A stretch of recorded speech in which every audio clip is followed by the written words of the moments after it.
Morning student, मैं सुरेंद्र मणि त्रिपाठी युग निर्माण सीनियर सेकेंडरी स्कूल देवरिया खास देवरिया के ई पाठशाला में आप लोगों का स्वागत है। आइए आज हम कक्षा 5 विषय हिंदी पाठ 10 दिए का अभिमान नामक पाठ को पढ़ेंगे, लिखेंगे, समझेंगे। दिया जो घर घर में दीपक जलता है, अभिमान माने उसका घमंड हो, किस तरह अपने आप को घमंड करने लगा, उसके बारे में पढ़ना है, लिखना है, समझना है। पहले आइए शब्द और अर्थ में। अभिमान माने होता है घमंड, प्रकाश माने होता है रोशनी, नाश माने होता है नष्ट करना, शशि माने चंद्रमा, उजियार माने ज्ञान होता है, प्रकाश होता है या उजाला होता है, व्योम माने आकाश, मस्तक माने माथा होता है। अब शब्द अर्थ था। अब सभी लोग क्या करें, अपना बुक खोल लीजिए। पाठ 10 दिए का अभिमान, उसको आज हम लोग पढ़ेंगे। यह एक कविता है।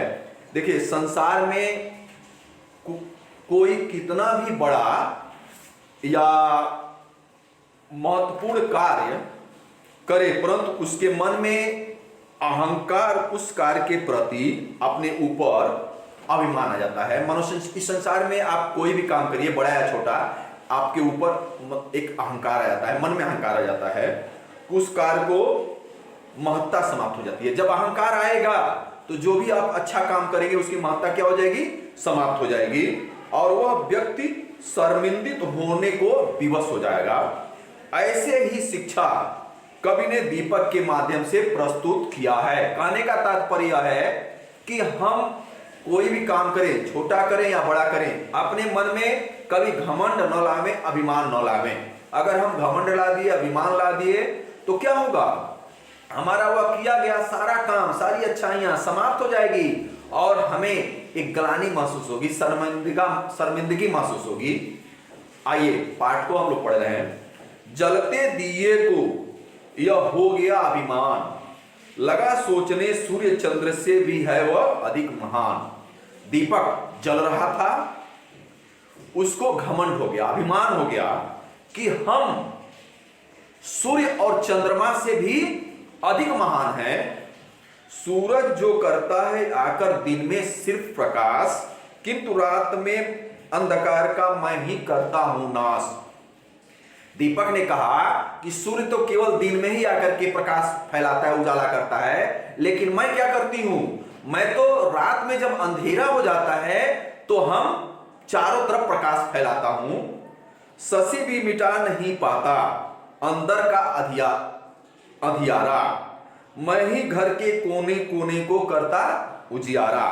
दीपक कह रहा है कि शशि माने चंद्रमा, चंद्रमा भी पूरे जगह का, हर जगह का अंधेरा नहीं समाप्त करता, केवल मैं ही हूं जो घर के अंदर कोने कोने तक सारे अंधकार को मिटाता हूं। इस घमंड में सिर ऊंचा कर लगा व्योम में दृष्टि, अहंकार की आंखों से वह देख रहा था सृष्टि।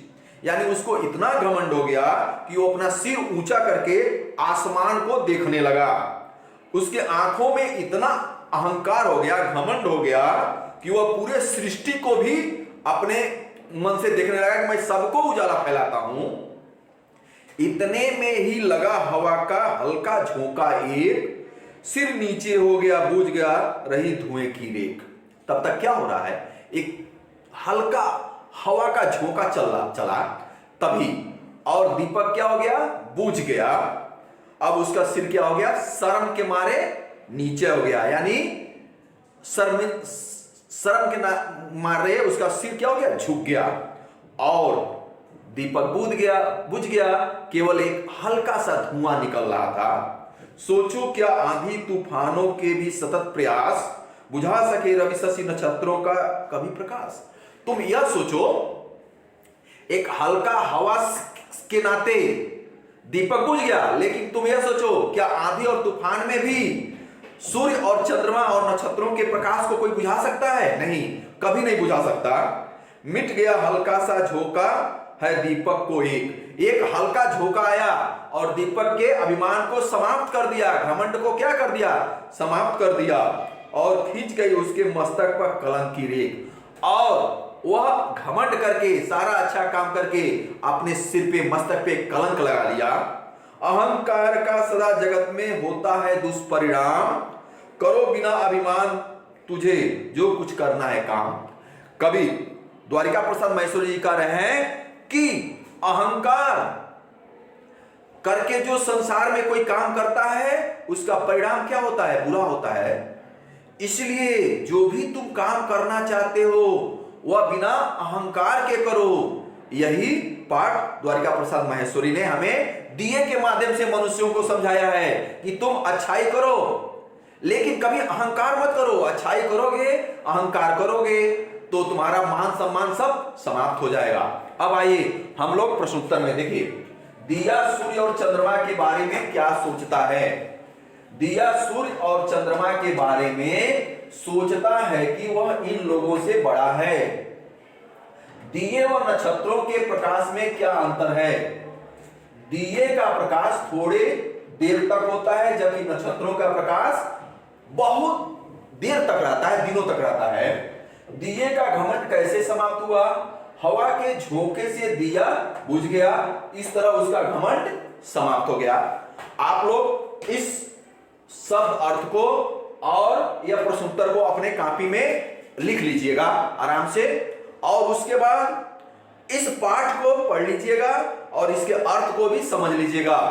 अगर कोई भी समस्या होगा तो आप हमें कमेंट के माध्यम से बताइएगा, मैं उसको फिर से समस्या का आपका समाधान करूंगा।